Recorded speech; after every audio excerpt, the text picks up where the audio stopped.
ओम नमो भगवते वासुदेवाय।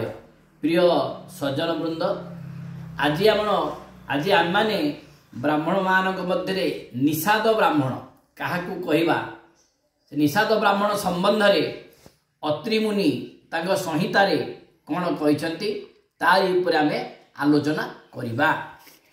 सौरश्च तस्करश्चैव सूचको दंशक तथा मत्स्य मांसे सदा लब्धो विप्रो निषाद उच्यते।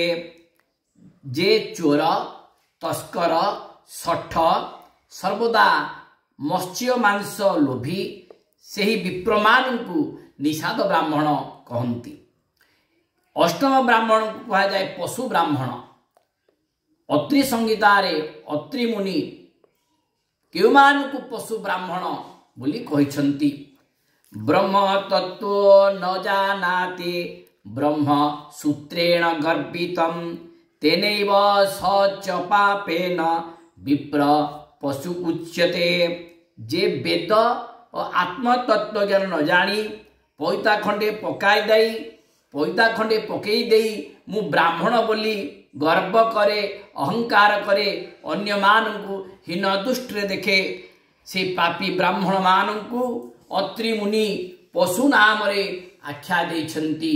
ओम नमो भगवते वासुदेवाय।